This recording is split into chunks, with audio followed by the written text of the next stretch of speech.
Good morning, everyone. Today I'll be telling a story about Sherlock Holmes by Sir Arthur Conan Doyle. Sherlock Holmes is a very famous detective throughout the world. I mean, very famous. And his friend Dr. Watson, he narrates the story, or that is, he tells you the story. So the I in the story is Dr. Watson, and the title of the story is The Red-Headed League. On an autumn morning, Dr. Watson visited Sherlock Holmes' house.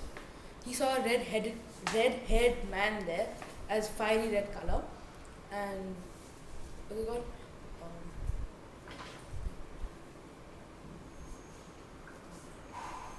Pardon? he saw a red-headed man there, and then Sherlock Holmes greeted him. Then the red-headed man had a very interesting story to tell, a very weird but true story, which is stranger than fiction. So he was searching for a piece of paper in his pocket. So Dr. Watson tried guessing things out of him, as what Sherlock Holmes used to do. And at that time, Sherlock Holmes noticed what Dr. Watson was trying to do. So as he looked at the person, he was able to guess that what he used to work as a laborer. He was used to work in a company known as Freemason. I mean, a ship's crew, etc. and stuff. So this is one of Dr. Holmes' characteristics. And, now I'll be telling you the proper story in word-to-word format. Now, so Sherlock Holmes started. I know, I see. You worked in a company called Freemason. You worked in a company called Freemason as a laborer, and recently you were in China. Oh, I see. The Freemason, whose name was Dr. Jacob Wilson, whose name was Jacob Wilson. He said, "Oh my God, how do you know?" He said. Sherlock Holmes replied, "I know this as I know this as you have a badge of Freemasons here, and you have a tattoo of China in your hand." And you're forgetting the story. Oh, you're forgetting the story? Yeah. You want to review it? So do you want to just read it separately? Okay. Okay. Then what's it called? He continued with the story. He handed a piece of paper to Dr. Watson, saying that this was an ad given in the newspaper 3 days ago, saying that the Red-Headed League is to be held today. Any people with red hair can attend this league, and they will be paid with a very good salary. It's an easy job. Please report at 17th number Jackson Road. Then he showed this paper to Dr. Watson and Sherlock Holmes, and then he told Sherlock Holmes the story. The story was that he went to this job. He had a servant named Vincent Spaulding. Now, this servant named Vincent Spaulding told the owner, that is Dr. Wilson. The Dr. Wilson was the owner. He was not very poor or rich. He owned a pawn shop, selling goods, buying and selling goods from the same people and other people.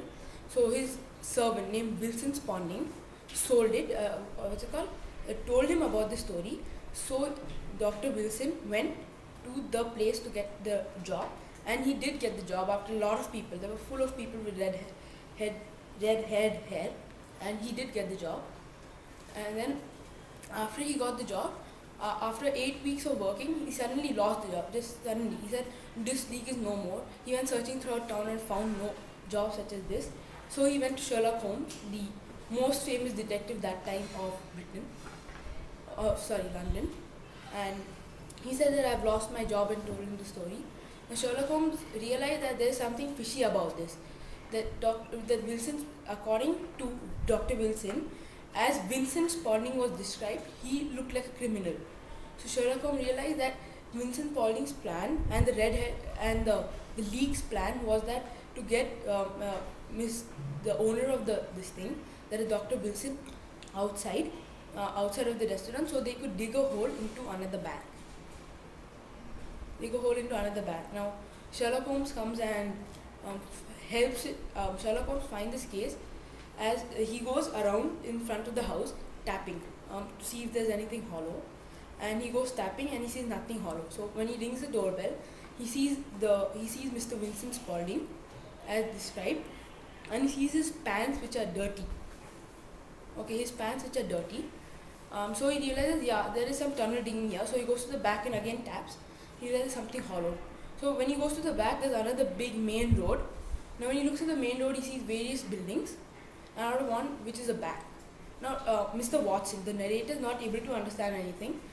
So Sherlock Holmes just tells him to meet him at his house at around 10 p.m. with a gun. So at around 10 p.m.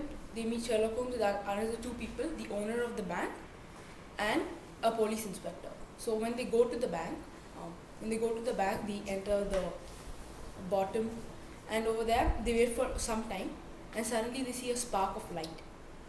They suddenly see a spark of light which glows and becomes big. So then two people come out. One is the Vincent Spaulding and the red-haired guy, red-haired Lee, who the owner of the red-haired Lee. Okay. Then Sherlock Holmes jumps to catch him, and Dr. Watson points a gun at the other person, but is not able to catch him. So he just runs away through the tunnel, but at the other end there's three policemen waiting. So then he solves the case. That's it. I have a question. What is the connection between the redhead and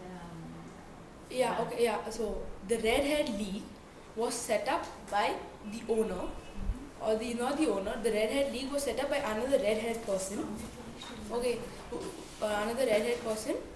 Now this red-haired person was working with Vincent Spaulding, who is Dr. Wilson's associate, not Dr. Wilson's servant. Now they hatch a plan to enter this bank. So now the person who set up the red-haired league calls everybody with red hair to work for them. So he chooses the owner of the shop, whose name is Dr. Wilson, and he chooses the owner of the shop so he can work from certain time until they dig the tunnel to the bank. So that's the connection. So why did they want the redhead for 8 weeks?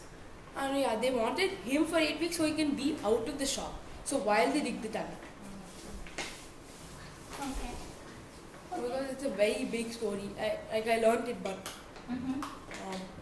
I wanted to make it really short. Mm-hmm.